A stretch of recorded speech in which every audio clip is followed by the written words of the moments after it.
Yes, the Zoom robots have let us know now. So let's, yeah, we probably have some other folks are going to be joining us soon. But Tex, how are we feeling? Are we ready to kind of get things rolling? Beginning with a little intro from me. Sure. Yeah, I'm ready. Okay, well, I'm going to shift our view here. That. All right, everybody, welcome. Those joining us from near and far via Zoom, via Facebook. If anybody does not know me, I am Megan Marshall, and I'm the director of the Hugh C. Hyde Living Writer Series. And tonight is sort of another homecoming event for us, since our featured author is an esteemed SDSU MFA alum. But before I introduce him, I'd like to take a moment to thank those who have helped to make this series and this semester possible. And that includes Markle Tumlin, who is co-hosting with me this evening.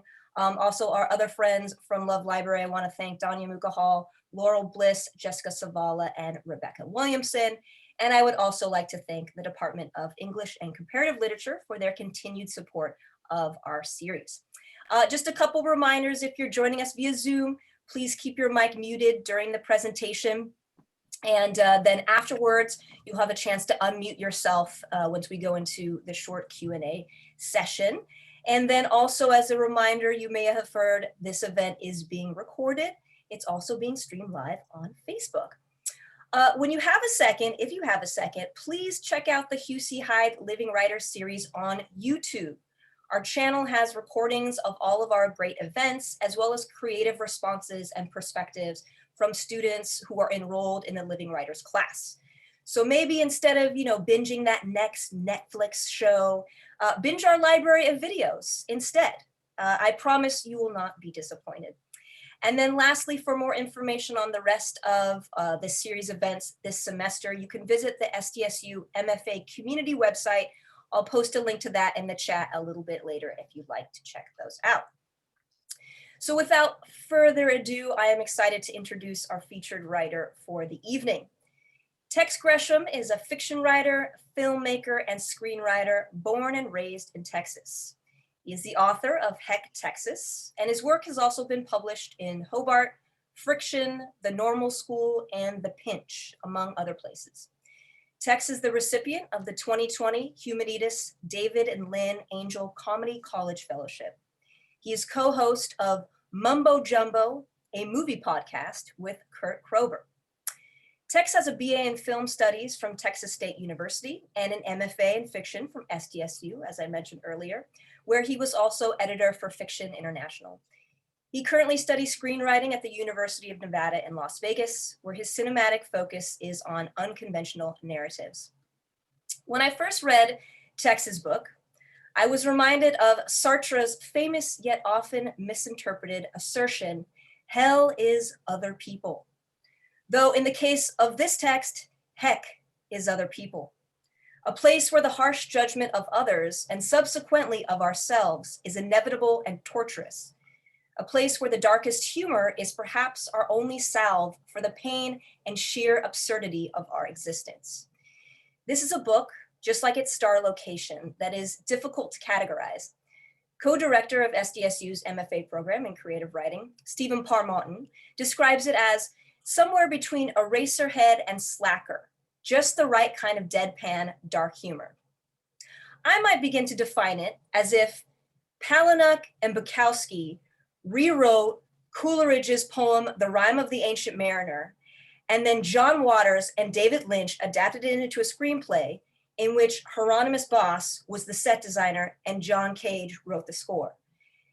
Now, I'm not sure if there's a shelf yet at Barnes & Noble or like a theater where we might screen this type of work, but that's one of the things that makes it great. It rallies against commercialism, it's subversive, it inspires discussion, maybe a little shouting. It goes grim about the mouth and knocks people's hats off. And it just might want to jump in a dumpster with a copy of Moby Dick. Are you intrigued yet? You should be. So please join me in welcoming Tex Gresham.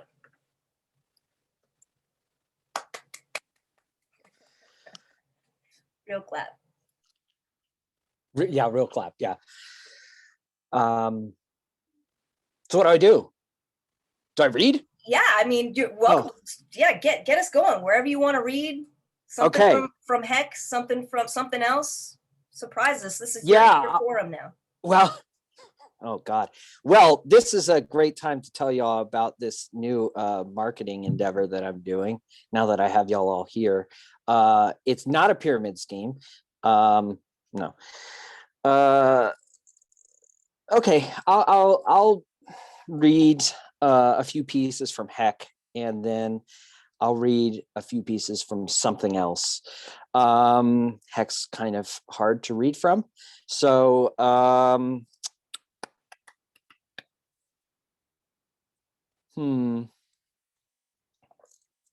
yes, SPM, yes. I'll go ahead and read. The whole book, read the whole book. I will read, I'll just start off with the pimple piece. I'll go page 87.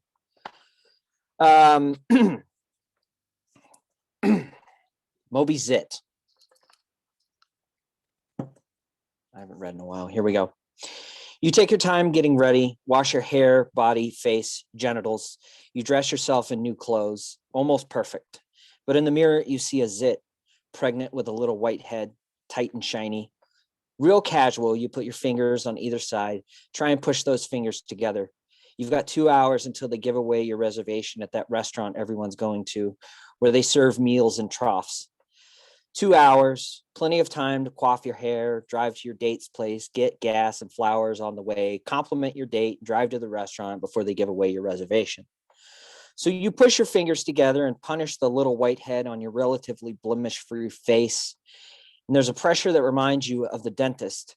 And the closer your fingers get to each other, the more that spot on your face feels like that one time you had to get a double root canal and the anesthesia wore off too soon. Your eyes water. Blood rushing to your face makes your skin turn the same shade of red as the zit.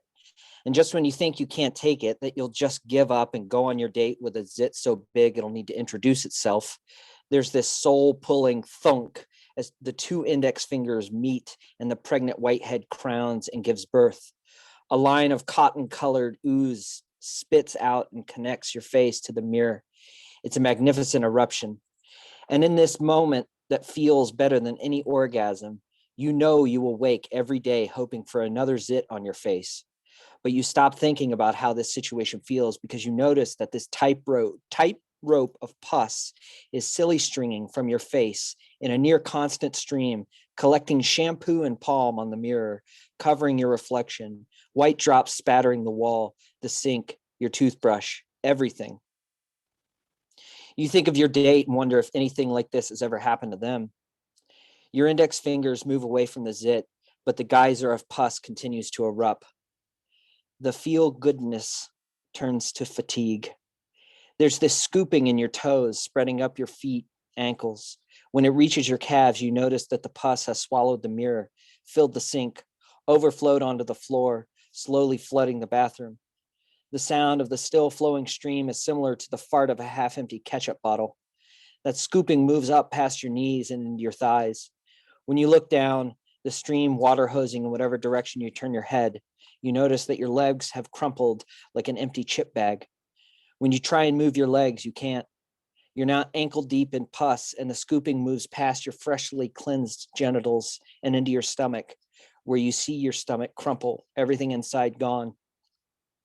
This scooping creeps into your heart, and the zit goes all Mount St. Helens, exploding creamy pus all over the room, collecting in the corners, slathering the walls, coating the only window in the bathroom. The pus has pushed the door shut, and you know getting it open will be impossible. You're trapped. But you don't care because the way it scoops at your heart and the way your heart explodes, an explosion that makes you think of your date, who you only hope waits for you with the same violently pleasant excitement. This scooping feels as if your life has been leading up to this moment and only this. Your body is warmed by the zit muck, which now covers you, crawling up your neck, over your chin, up over your mouth, which is where the scooping is now. All you can hear is an underwater gurgle as the pus spurts continuously from your face. You don't pay attention to your breath, the pus keeping you from finding it. Cream takes over your vision and you're nowhere, floating embryonic in a room filled with pus. You don't think about how you can't breathe, about how out of all of the ways you've envisioned yourself slipping into the big quiet, drowning in zit juice was never one of them. What you do think about is your date, who will hear that you died, that responders pumped gallons of zit pus out of you and your bathroom. Your date will always remember you as that person with the zit pus, even though what was inside of you could have been called love if the feeling could be reduced to such a simple word.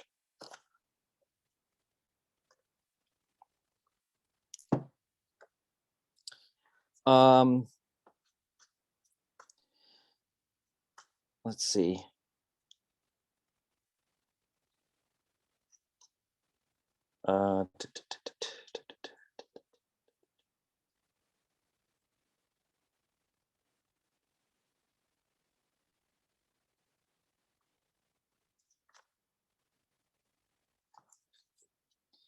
So as a companion piece to that, I'll read this little bit with the missing zit photo. It says, "This is supposed to be a photo of a bad zit I have, but I can't take a picture of it. When I tried to find one online, I had to buy it, and a stock photo of a zit that looks like mine is $75. So you'll have to use your imagination. But to help you, I'll say that the zit is massive and white, and I can't get rid of it. And when I was out in public today, a little girl saw it and started crying, and I wanted to rip it from my face, but it is a part of me. And if I get rid of it, then I won't have anything to blame my self-hate on, and would have to accept that the ease with which I hate myself doesn't have to do with these pimples I hunt and exact revenge on, but is instead solely my own depression," or something like that.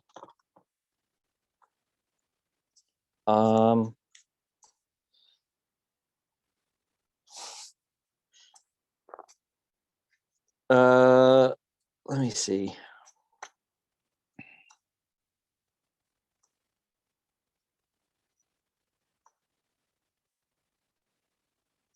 Here we go.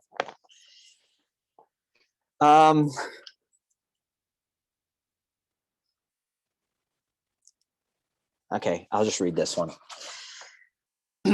Page 22. We're getting into it here. A CPA at a waste management facility in Jasper, Texas is let go from a company he's been with for 25 years. They give him a severance package and tell him that he can work through the month, and that if he does so, they will give him a good recommendation. 3 weeks later, he brings with him a dual hot plate, 2 large skillets, a spatula, pancake mix, eggs, butter, milk, and a squirt bottle filled with partially melted coconut oil. On this last day, he treats all of his coworkers to his famous pancakes. Everyone gets one, some get 2. Throughout the office, he hears some mms and some wows, and these are surprisingly good. And even seeing as how no one's dead, I guess he didn't poison them. A woman of about 30 who's just starting at the company asks, "How do you get them so thick?" Everyone waits for him to answer. "It's the coconut oil," he says, shaking the squirt bottle full of his cum. His name is Chris, and if anyone wants his phone number, just hang out after and I'll give it out.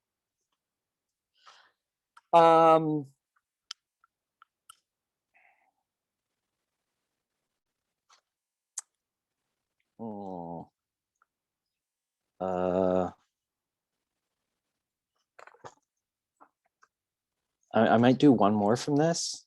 How much time do I have left? Is it over yet? My reading? As much time as you would like. Okay, I'm gonna read one more from Heck, and then I'm gonna read something else. Sounds good.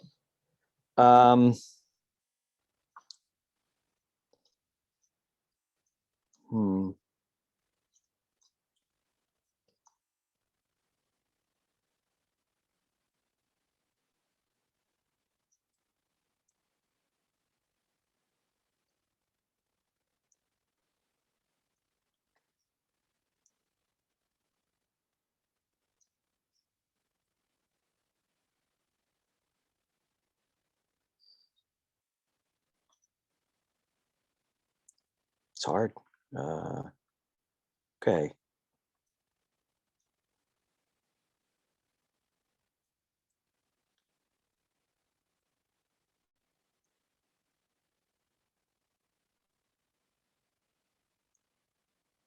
Okay.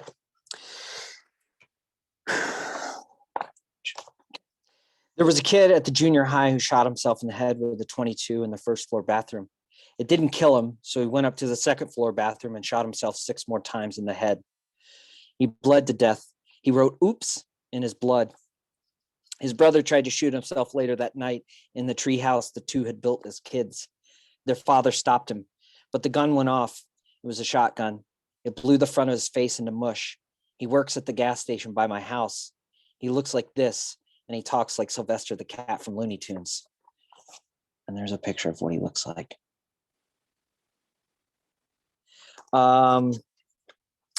Yeah. Okay. Yeah, I'm gonna read a little bit from my novel Sunflower, which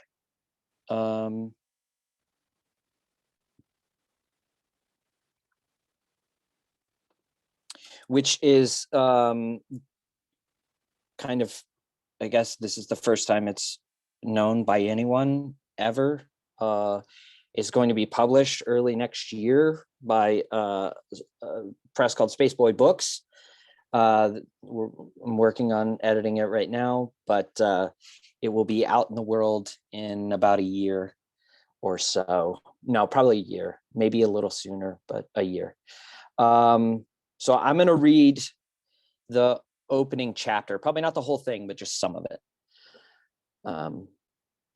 It is it's sort of a weird postmodern meta text about a aging projectionist and who is given a screenplay that predicts the end of the world, basically, and a sort of millennial who doesn't want to do anything, who gets involved in a conspiracy, and it's a big conspiracy that involves both of them. It involves artificial intelligence and a trip to Mars, and it's got a reference to just about every movie I've ever seen. It's yeah. So I'm going to read the opening to that. The inciting incident. Not the whole thing, just some of it. So it starts like this. And this is your ending. You sit in a coffee shop every day between 8 and 11 a.m., 2 cups of a dark roast called Major Tom's Ground Control. You arm yourself with a Lamy fountain pen filled with blue-black ink and a 3-hole punched white-page legal pad and rewrite the previous night's scenes, which are often written with the help of Wild Turkey 101 and pineapple soda.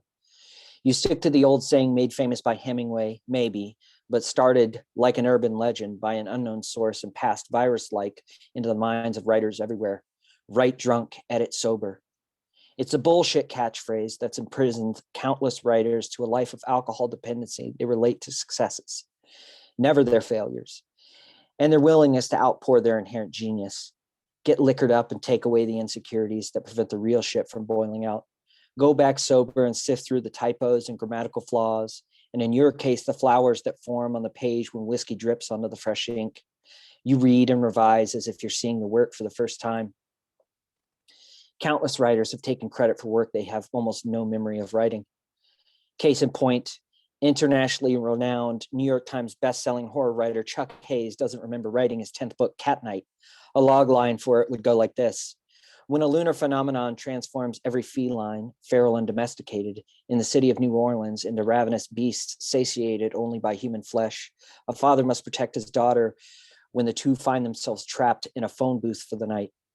Taking alcohol-induced memory loss further, Hayes adapted the novel into a sloppily written screenplay and directed that adaptation, and from it only remembers an on-set fistfight he got into with John Lithgow over a Crystal Pepsi. Cat Night rests warmly at number 21 on New York Film Academy's list of worst films ever made. So anyway, you sit, coffee burning off the late night, and flip through pages you're trying to remember because you don't want to become another Hemingway or Hayes or those writers. The threat isn't as damning for you, though. Your work doesn't end in print. Once a novel is published, those writers can't return to the novel or recall the experience of a creation. It becomes an index of forgotten time, but you aren't just a writer and you aren't writing a novel. It's been 7 years since your last film, Cutting Room, was in theaters.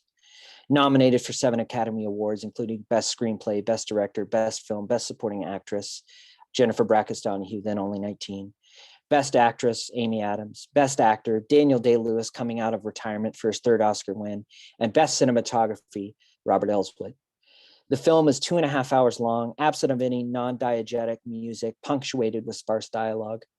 It's about a film editor who receives a roll of film that contains a secret angle of the Kennedy assassination, clarifying any and all doubt as to the government's involvement, including an unknown connection to the Zodiac Killer, Scientology, and McDonald's owner, Ray Kroc. Lauded by critics as one of the most important American films ever, A.O. Scott, the New York Times, and so close to what is likely the truth. Personally, I'm surprised Wolpe isn't a target of some clandestine government organization, Pete Hammond Deadline. As if Hammond's comment was an invitation, you did come under fire by nameless groups who threatened to not only kill you, but to film it and release the footage on any media outlet willing to pay for the footage, which turns out is all of them. So you dropped into obscurity, letting the tides drift out and smooth the ridges in the sand so you could start over with a blank space. But years later, when you tried to return, you felt lost, as if the time away had been in preparation for nothing. You could have sat nicely on your laurels and no one would have ridiculed you. But you've never been a rester. You must move, must go, must do, or you'll sink in the space between projects. The waiting period had been hard, but you saw the threat of death as a good enough reason for the holding pattern. When you finally sat down with your pad and pen and committed to writing your next feature, you froze, fear tethering your purpose to a hulking boulder of writer's block, which you never believed in. And then you had the dream, a god tucked away in the machine that you would have scoffed at had it been in a movie. Never before had an idea come to you unconsciously. Your projects always came from something you needed to say about society, culture, evergreen problems that never found solutions, about the past and its hold on the present. But this vision was something you never knew you felt. In the dream, an act of terror broadcast to the world, bringing the united collapse of entertainment and its collective discourse, the world suffocating under a machine manipulating the cultural surface. Extraterrestrial voices carried through the dark matter of space on radiation waves targeted at Earth. Voices silenced by a thick goo dripping from a world-encompassing slug, a bright flash of pink light blooming like a sunflower. You awoke panicked, as if on the verge of death and not at all ready to go quietly into that eternal midnight. In your bed alone, letting thoughts swim around and form, holding the feelings so the ideas didn't slip into a post-dream grog. The plot and the details evolved. It had always been there, ready for you. You threw on a tattered gray shirt, cheeseburger boxers, and a terry cloth bathrobe covered in splotches of acrylic paint, your ex-wife's favorite thing to wear while she painted. They say holding on to things after a loved one suicides is a way to punish yourself, but you always felt the robe allowed you to tap into the same energy she had. You ran to your office, grabbed your 3-hole punched white page legal pad and blue ink Lamy fountain pen, and prepared to write well into the next day. But despite the drive and desire, you couldn't do it. It wasn't that you feared the logistics of being death threatened by anonymous hate groups, or that they would act on those threats. This was something else.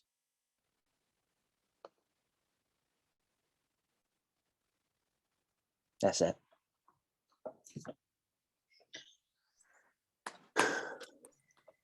Feel free to unmute yourself and give a real clap. I know it's so weird in Zoom.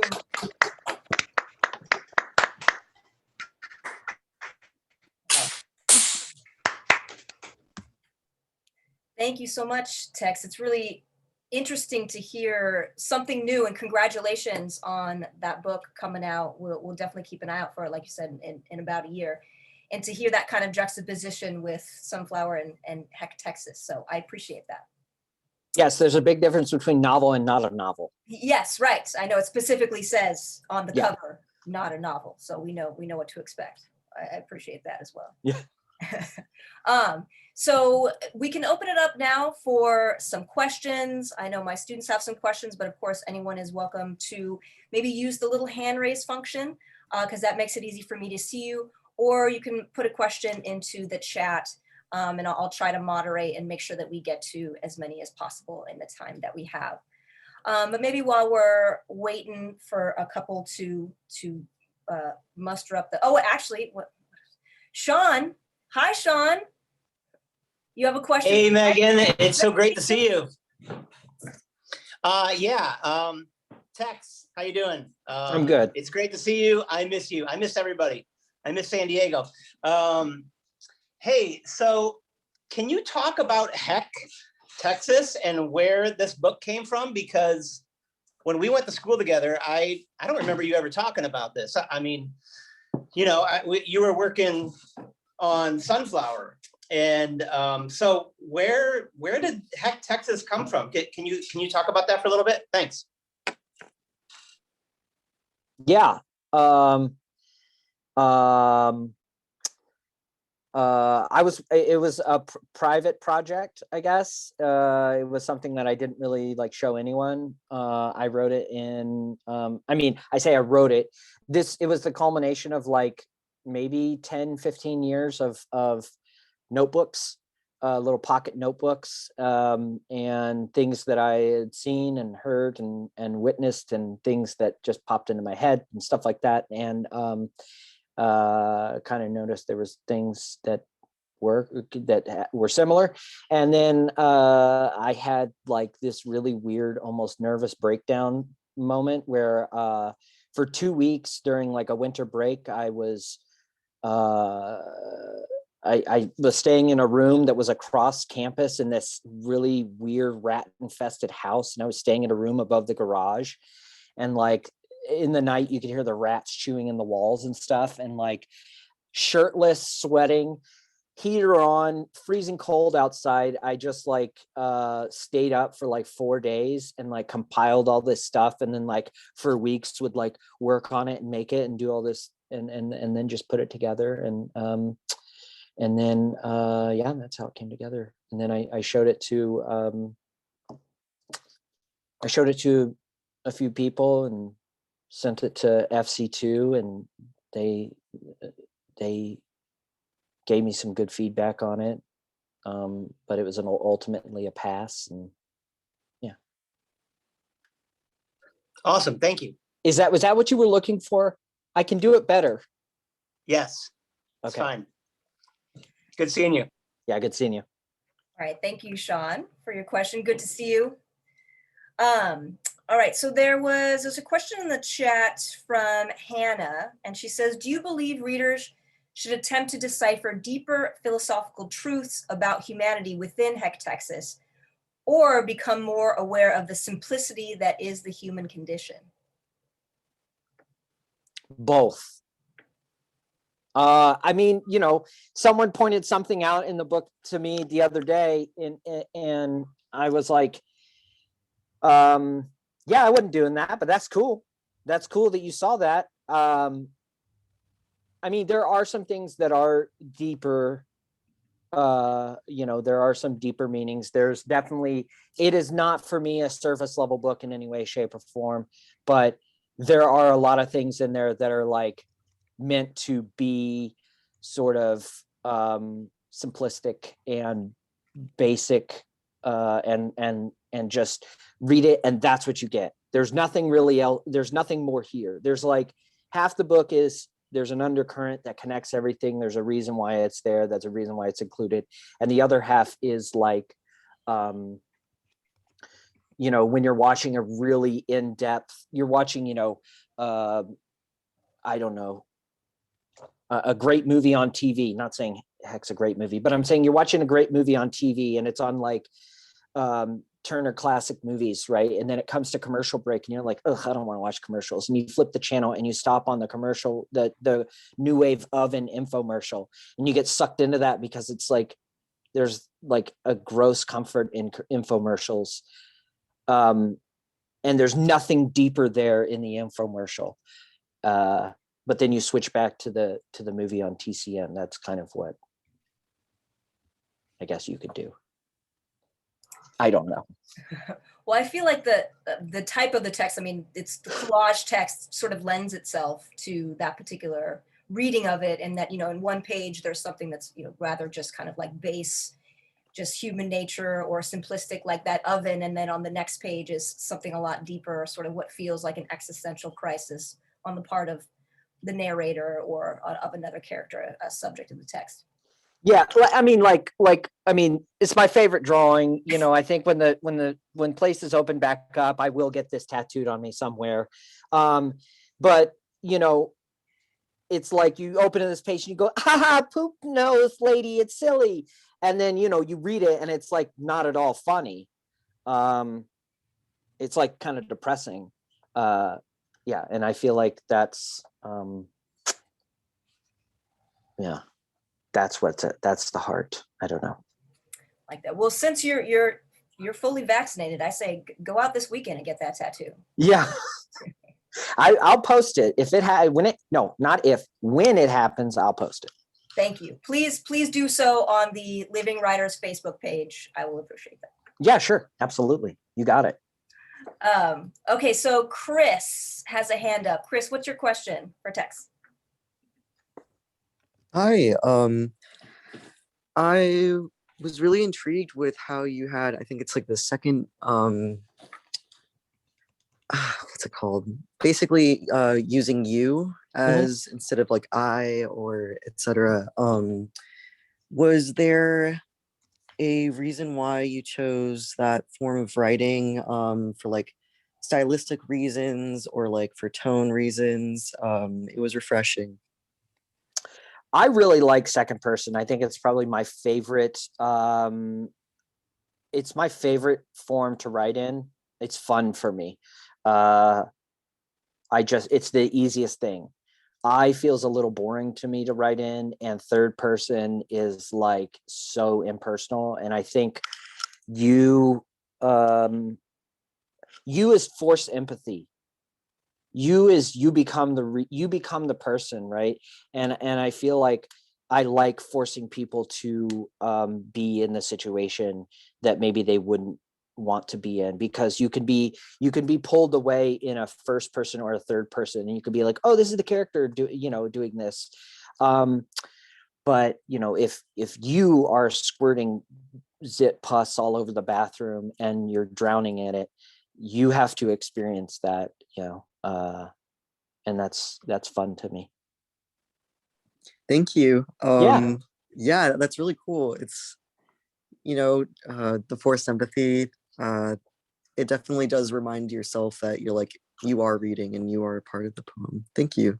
Yeah, thanks. All right, I see a hand up from Matt, and then I'm going to get to a couple questions in the chat. Hey, Matt. Hey y'all, it's good to see everybody. I had a two-parter. The first part is, were you always such a sick man, or did you grow into it? And the second part is, I know that you're like such a dynamic writer. I feel like you can write in a number of different genres. And I guess I was just wondering, like, how do you kind of approach that? Because I feel like a lot of people have like their style, and you certainly have your own style, but you're able to kind of write across genres really, really well. And I'm just kind of wondering, like, yeah, how that kind of happened for you. Well, when you asked if I was always a sick man, I noticed my sister nodded like very, very animatedly and said, yes. So the answer to your question is yes. Yeah, that was a trick question. Yeah, I know. It's like, what am I going to say? No. I don't, yeah. I think maybe I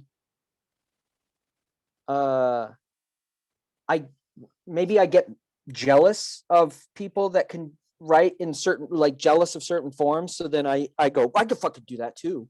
And then I try and do it. But I feel like I can't stick with one thing for more than a certain amount of time, and I get bored with it. And to try something else, and maybe something that I'm not used to, or maybe something that doesn't come easy to me is like that's fun. The fun is in the discomfort of trying something that I don't do or don't want to do or haven't tried or whatever. And so yeah, it's like I'll do something, and then when I'm like, yeah, I like that, that was okay, and then I go, okay, and I don't want to do it anymore. That's kind of, that's what it is. Cool. Yeah. Thank you so much. Thanks, Matt. Like, we don't know each other. It's like, sir, let me ask you this question. Like, get out of here. I'm trying to lob you some questions, man. I'm trying to help you out. I'm trying to help you out. Well, yes, and that's the only reason why Matt was okay to ask, have you always been such a sick man? Which is more like pointing the finger at you and being like, you're a sick man. Yeah. It's because y'all are friends. So yes, you get a pass there. But sort of in tandem to that, or like, piggybacking on that question, Bonnie wanted to know, it's a question from the chat, how did you find the perfect combination and balance of the self-deprecation yet childish humor and make them meet in such perfect synchrony? By the way, I lost it pointing out the 69 on that page. That's funny. Or, like the sort of comments like, how can you say Moby Dick without laughing? Maybe you could talk about that aesthetic from Heck. I think what that is for me is I was thinking about I'm just going to interrupt myself here for a minute. And I was debating on taking the approach that David Lynch takes whenever anyone asks him why Eraserhead's his most spiritual film, and just refuse to answer it. And I was just going to refuse to answer any questions about anything that had to do with what this book is. But it's a book, right? And so like we hold books to a standard that's like, God bless the book, it's like, we put books under our pillows, we cuddle them at night, we walk by and always caress the spines of our books. They mean something to us that's like, I don't want to limit it to parental. It's almost like religious and godly and higher than us, and books are always going to be better than we are. And so I kind of wanted to just mock that. And so any chance that I had, pointing out page 69 and like, point an arrow and saying, this is funny, right? Is like, is 69 really funny? Sometimes, right? But it's only funny when it's ironically mentioned in certain cases. Like no one goes, hey, 69. And I'm like, okay, it's 69, whatever. But like, if, if you're at a funeral and someone goes, bro, 69, I'll probably laugh.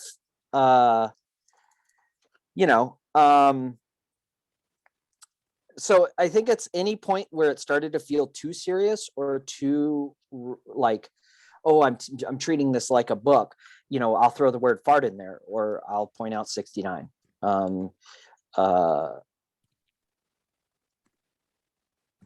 I can't tell you how I put them in perfect synchrony, because I have no idea.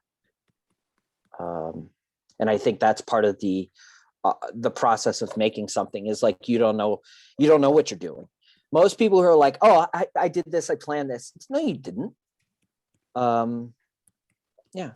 And I'll openly admit that I didn't plan on half the stuff. It just kind of came together. Well, thank you for taking us down that road. And also just thank you for not pulling a Lynch and not answering any questions. I literally have had nightmares about the possibility of that, as the sort of, MC of these events. So thank you for not being my nightmare. You're awesome. Yeah, there's a great interview on the Dick Cavett show with John Cassavetes and Ben Gazzara and Peter Falk, where they refused to answer any questions that Dick Cavett asked. And Ben Gazzara and Peter Falk broke it, and John Cassavetes gets so mad at them for breaking that. And it's just like 7 minutes of chaos of these guys, and then they end up start rolling on the floor, and like tackling each other. I recommend it. It's very fun. It's really funny. It's good. I'll have to check that out. Yeah. Manifestation of my nightmare, but fun to watch because it's not actually me. Yeah. Okay, I want to get to another question in the chat. We talked about the art, the artwork in your book, but also like the use of the photographs. And Jonathan asked, he said, recent aesthetic trends in art have valued what was once considered defects. These include things like film grain, long exposure shots, blurry photographs. That aesthetic is heavily present in your book. Can you speak on that aspect, or maybe, speak on the inclusion of some of the other art in the book?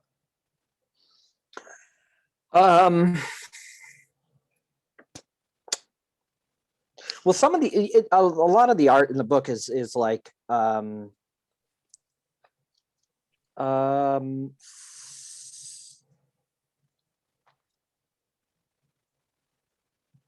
I would like to consider that the narrator who is compiling this stuff for the book. Also, I don't have my own copy, so I'm using a proof, which is so professional. But I like to think that the narrator of this book, the person compiling it, is really bad at what they do. And so they draw very bad pictures and they take very bad pictures, and they are like, I'm an artist, and they suck really bad. And that's probably why they're very depressed. But I kind of sometimes hate high art, and I like have a problem with like really pretentious stuff. And so, yeah, that's kind of where it came from, was it's sort of like, and I know that the blurry is kind of valued, the shitty art is valued as art, but I think I'm more kind of meant for it to be maybe just the trash this guy has collected and thinks is important. Poop nose girl and this really shitty photograph and this really bad note he found on the wall, and then yeah, these pictures that kids drew and stuff like that. Stuff that's supposed to be important, but it's really just throwaway. Thank you. It's really just stuff we could find in the dumpster in those last couple photographs in the book. Yes. All right. Let's see, let's do one more question from the chat. And I think Jasmine had her hand up. But this is a question from Danielle. She says, a lot of writers often focus on beauty. Your work, on the other hand, is subversive in that it can be gross, weird, uncomfortable, which I deeply appreciate as a weirdo. Thank you, Danielle. Basically, your question is, where does it come from? Are there other works, TVs, movies, books, art pieces that you draw inspiration from when you're writing? I like things that make me uncomfortable. I like movies that make me uncomfortable. I like reading things that make me uncomfortable, because I think that that's like that's forcing me to recognize some kind of moral standard that I have, or some kind of moral place that I am in life. And maybe it's not something I believe in. Maybe it's something I was kind of not conditioned, but maybe it's something that I've like put on default, and like investigating this uncomfortable thing kind of helps me work through something. And if it's no longer uncomfortable, then I'm like, okay, that was just something that was like ingrained. If it still makes me comfortable, if it's the other way around, then I recognize it as something that challenges a moral code I have. But there's definitely movies and TV and books that I drew inspiration from. There was something in the chat that I saw, and I see it, and it's from Troy, and it's, were you influenced by Harmony Korine? And that is like, that's like absolutely an influence for this book. Is and I forget what page it's on, but this is in direct reference to that. It's on page 75, this little bit. Homage is an excuse for unoriginal thought. Steal everything you can and own what you steal. This is all homage. This is just, I'm ripping off Harmony Korine's Crack Up at the Race Riot. This whole book is a ripoff of that. And it's unabashedly a ripoff because we can rip off form, but not content. Films all have the same form, and no one goes, Jurassic Park was a huge ripoff of the Terminator. Gummo,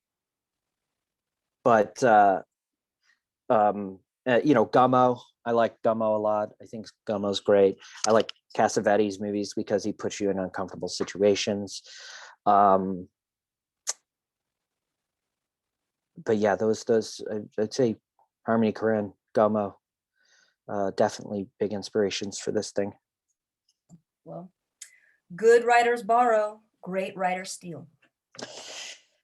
Yes, and even better artists rub it in the faces of those that they stole from. Yes, or like lie about it. Like, Yeah. oh, no way. Completely original thought. Completely original thought. Yeah. Let's see. Jasmine, did you still have your question? I did. Yes. Okay, so you kind of mentioned that earlier about like doing something consistently is kind of boring. I would agree with that notion. Like doing the same thing can get really bland and repetitive. Is that kind of why your sort of typography and your choice of font varied throughout this entire series? Because a part of me wondered if it was like some of the structures were like of a script for like a film, and some of it was more like a sort of ongoing just running thought process like you'd see in a diary or a journal entry, and others were just like written down. And a part of me wondered if it was just that sort of sense of like trying something different, or was it also supposed to kind of represent sort of this sort of raw human nature in multiple different forms of life, like a script or a text message or something like that? Yeah, I think it was with the second thing you said, that it was sort of just, it's meant to be a compilation. Like it's not meant to be, this is all coming from the same source. And I think I don't really like using different fonts. So like I kind of use the same font, but I use different sizes and like, italics and bolds and things like that. But yeah, that's kind of what it was supposed to be. It's supposed to be from different sources, and different shapes come from different places. There's a running font, that's the narrator's font. The bold writing is the narrator's font. Other things are mostly just things overheard, things witnessed, events, and then the last is the scenes. So that's like those are just screenplay. That's a screenplay excerpt from, who knows, maybe the narrator, maybe he wrote it about his life or something. I don't know. Awesome, thank you. Yeah. Also, sort of unrelated note, I saw your tweet about the flyer, and I'm glad you liked it because I did that flyer. Did you? Oh, okay. Yeah. It's great. Yeah, that was really cool. I liked it. I liked the desert aspect to it. That was a really good flyer. That was cool. Thank you. You're welcome, and thank you for sharing everything. All right. Thanks, Jasmine. So Stephen Paul actually had a question a little bit earlier in the chat. If we could switch gears to talk a little bit more about Sunflower. And he says, Sunflower is coming from a very different place than Heck. How would you describe that difference? Okay.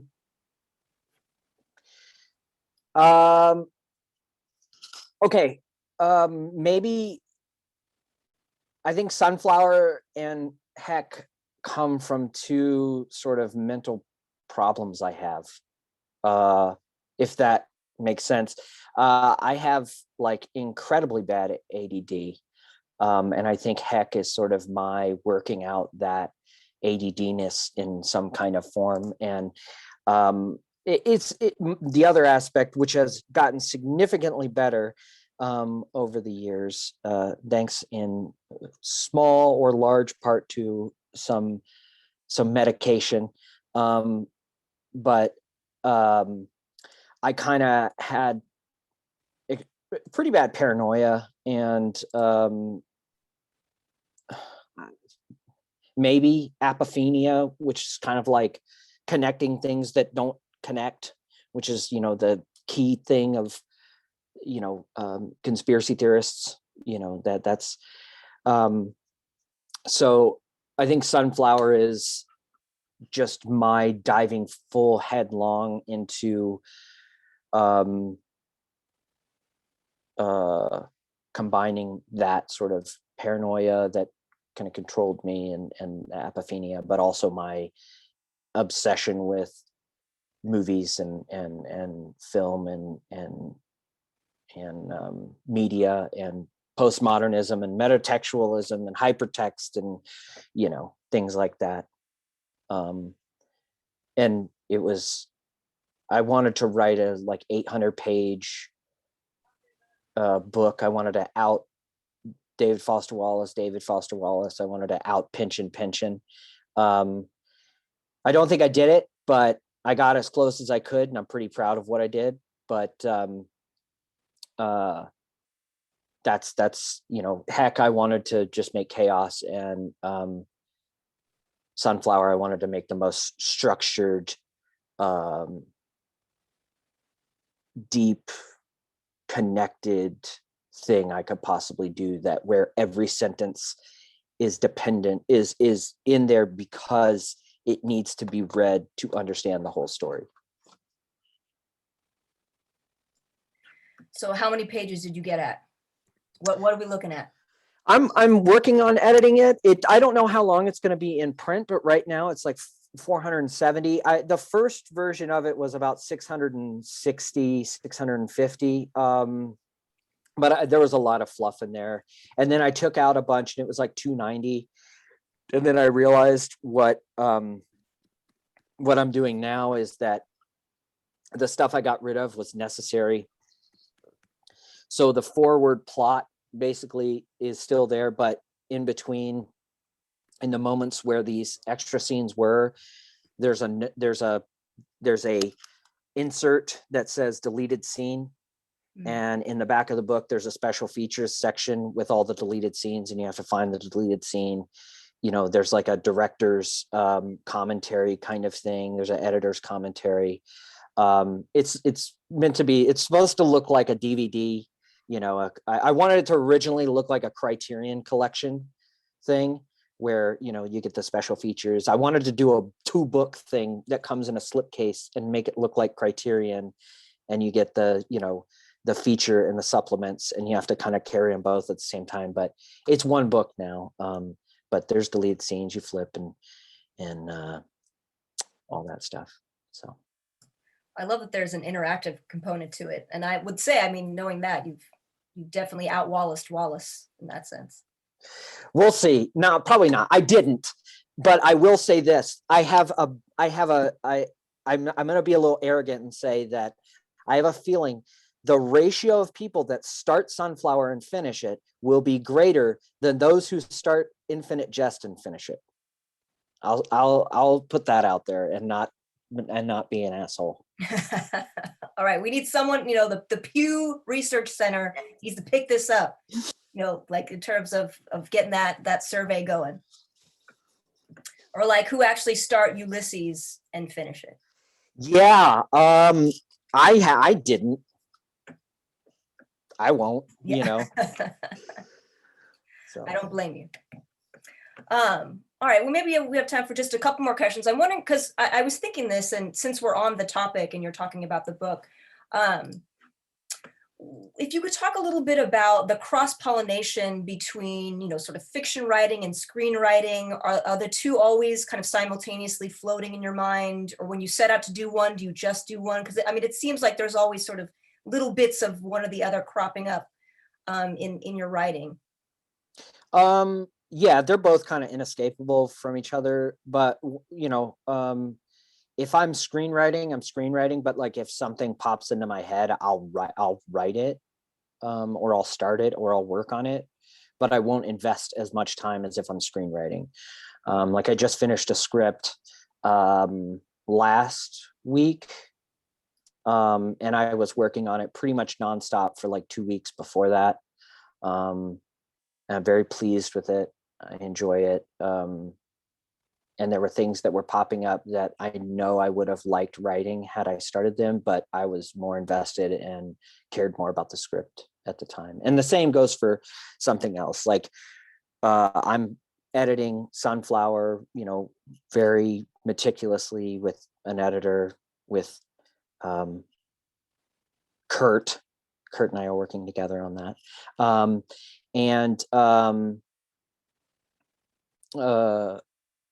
I don't really want to work on another screenplay while I'm doing that. I'm going to do it and not do anything else. Well, thank you for indulging me. And I have one more, so this is sort of a personal indulgence as well. Oh, I just want to know, in Heck, Texas, why Moby Dick? Why was that something that, because I know you said it sort of came together in this sort of fragmented way. Was that something as maybe like a thread to pull things closer together, or was Moby Dick always in the periphery?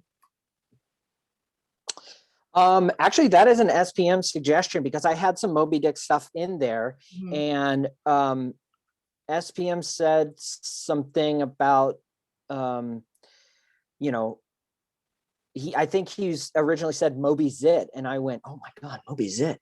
And I kind of had like this epiphany about what I wanted to do with it and what I was trying to do. And then it was that suggestion that sort of solidified it. And so I threw in, I ripped off a lot of Moby Dick stuff, but it's because Moby Dick is held to like, the God level of classic literature. It's read all throughout, and it's kind of like, we're reading a book called Moby Dick.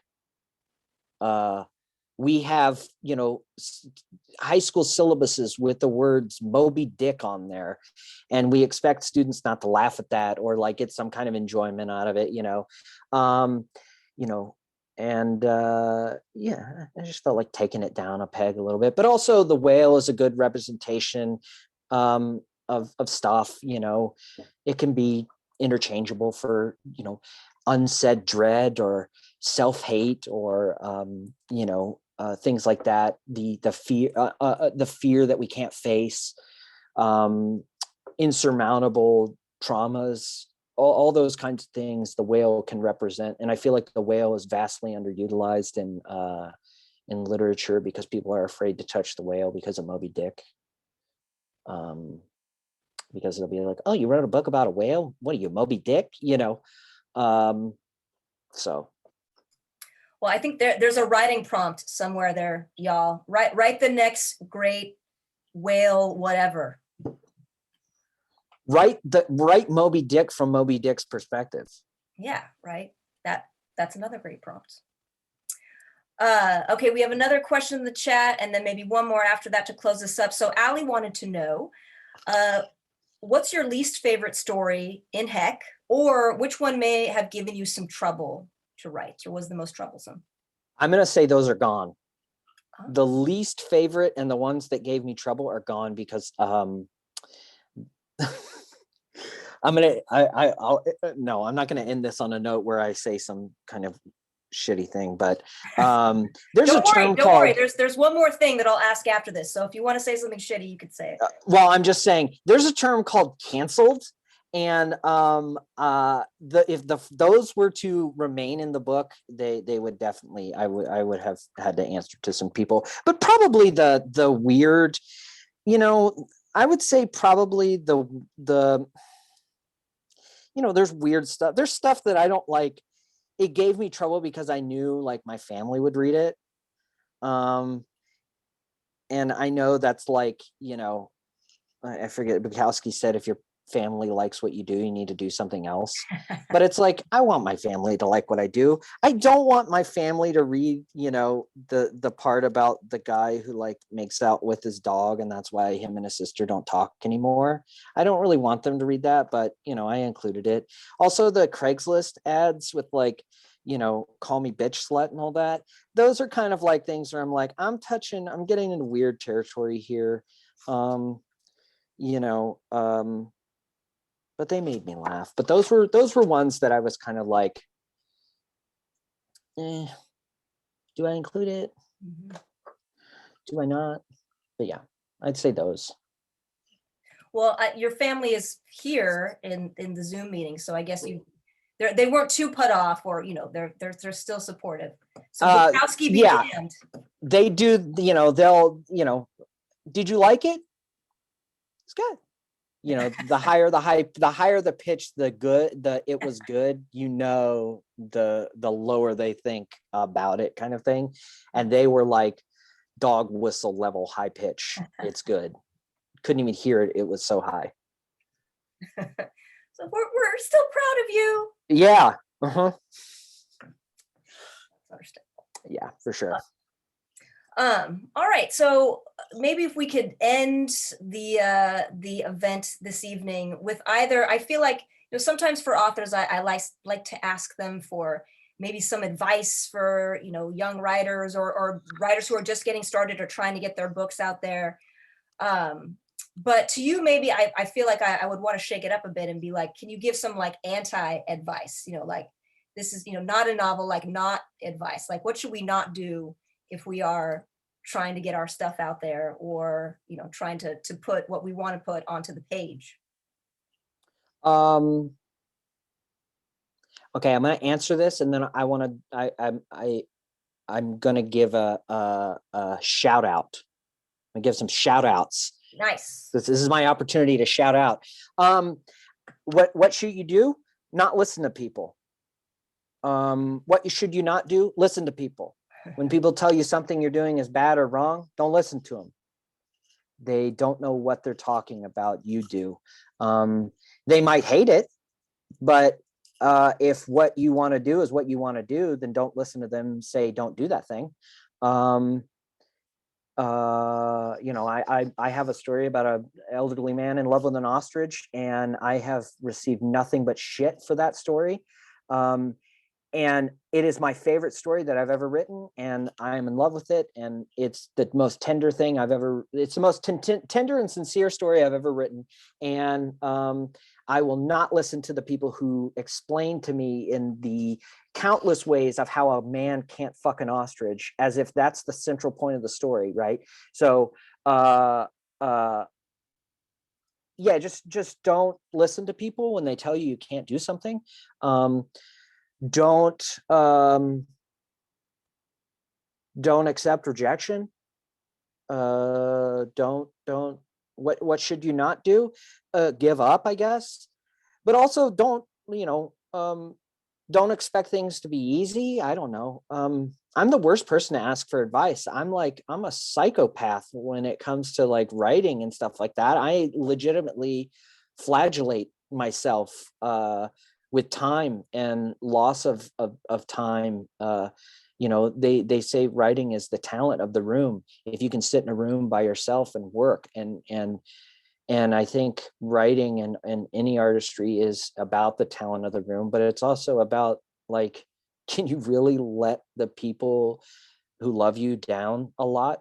Because you're gonna sit in a room and you're gonna write a bunch of shit that's important to you, and you're gonna do things that's important to you, but also at the same time, unless you're making Stephen King money, you're gonna let some people down and you're gonna make some people mad. If you can sit with that and you can live with that, then do it. And it's a terrible, terrible feeling, and I hate it, but that's kind of what that's what it is to write, and to like actually try and get out there and do things, and like not just write a diary that you keep under your pillow at night. If you and I'm not saying that I'm like the modicum of success, that I'm like Mr. Successful Man. I'm just saying I'm trying to make a living writing, and it sucks, but it's cool. Well, I appreciate that, because a lot of times I feel like we get that canned response, and we need the realistic response, right? Yes, but love what you're doing, damn it. If you're not having a good time, you need to like switch it up, have a good time. I mean, I do have a good time when I write. I think I have less of a good time when I hear people tell me what's wrong with what I'm doing, but I have a good time, so can I give a shout out? Shout outs, go for it. Yeah. So my partner V, they have a book. Their poetry book is coming out in 2022 with Sundress Publications. It's called In Stories We Thunder. It is the best. It's the best fucking poetry book I've ever read in my life. I love it. Y'all need to get it when it comes out. Follow it. Yeah, I'm very proud of them. They worked so hard on it, and yeah. So I just want y'all to know that. That's one of my shout outs. My other shout out is Kurt's book, Good at Drugs, will be out in August by Back Patio Press. That I had the privilege of reading that book. I will read it again. It is fucking hilarious. It is great, but it's also something that I don't think I've ever read before, which is a book about subculture of festivals, music festivals. And I think that that's an interesting topic that no one's really explored fully yet, right? Music festivals and sort of the connection that everyone seems to have at a music festival with one another. So yeah, those two, V's book, poetry book, and Kurt's book. I'm thrilled to be able to share that with y'all and look for it, and Sunflower, my book next year. Yes, well, thank you. Let's thank Tex, and feel free again, unmute yourself, let him hear that real applause, well, virtual applause. Thank you, everyone. Woo! Thank you, I appreciate it. That was great. We appreciate the shout outs. I'm going to take I'm taking notes, future Living Writers events. And for more future Living Writers events, I threw the little link into the chat if you want to check out the other events we have going on this semester. But thanks again to Tex. Thanks again to everyone for joining us, for all of your really, really wonderful questions. We wish you all the best in your post-grad program in Vegas. We're looking out for that, whatever that first film comes out. Your screenplay. We'll see. Yes, so keep an eye out, y'all, for that. And thanks again, everybody. Get home safely. Don't trip when you get up from your chair this evening. And hopefully we'll see y'all in a couple weeks.